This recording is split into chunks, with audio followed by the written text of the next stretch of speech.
cell phone bill, kids, school, back to school.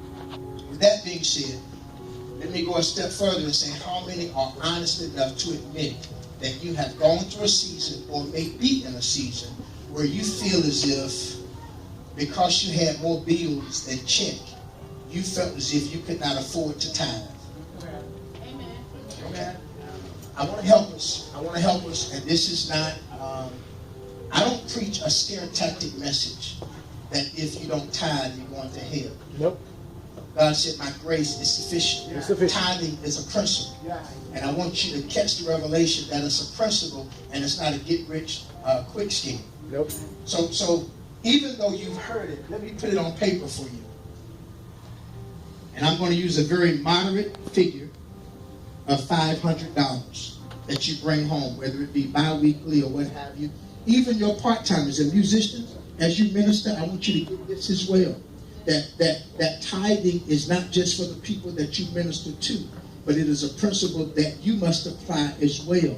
And because we are leaders, we must be first partakers, ministers, ushers, everyone who leads. But you get a check. Watch this, let me just add. Tithing is not just the check that you get from the church. That's right. I just want to start with leaders. Watch this. Tithing is whatever income you get. But watch. Here's what most of us have to grow into. I only got $500 as a check, but my bills equate to $900. Most of us think bills first, and then I hope I can pay my tithes. Can I say to you that off of a $500 check, the 10th that belongs to God is how much? Okay, if you owe $900, but you pay your bills first, can I suggest to you, you will always struggle with returning the tithe. You will always struggle with returning the tithe. Here is what must happen. First of all, if you exhaust all of your $500 into that, and you do not change your game plan, every pay period you're going to have this issue. And every year, you're going to be proclaiming a new year, a new me.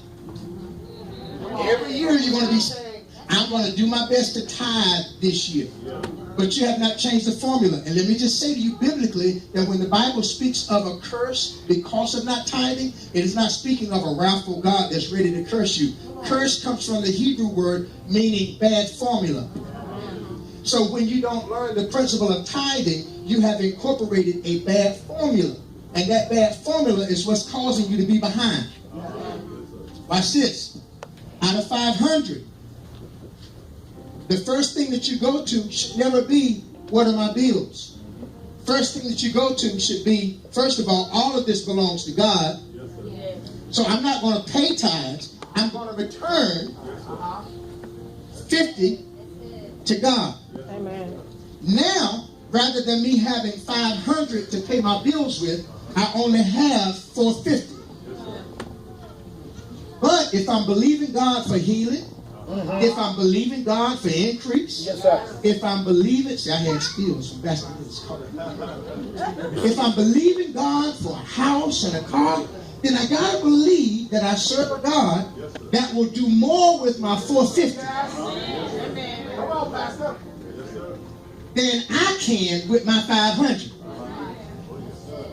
Because His Word promises me, Sister Spence, that if I return to Him what's His, then what He will do is He will incorporate some favor. Doesn't mean I'm going to get a check to cover the 900. It doesn't mean that because I return the tithe this week, then I'm going to get a surprise check in a minute. Which flies in the face of evangelists flying into town saying, turn around 3 times, bring me $1,000. Okay? We should be teaching as pastors that tithing is not a situation where you tithe and hope for a check. It's a principle that you apply. Watch this. That if I learn how to take care of the 10% for God, then it forces me to be a good steward over the 90% that's left. That's right. Learning how to return a tithe teaches me I can't go to Olive Garden this week. That's right. That's right. Learning how to return a tithe means I can't spend $250 on my hair and have more on my head than I got in my head. Go ahead. Does that make sense? I don't have time to deal with this. Let me just say to you, oh God, here is what the preacher should be teaching. That after we give God his 10%, you need to sit in front of someone that understands money management so you can set aside 10% for yourself and learn how to pay bills with the 80. Amen.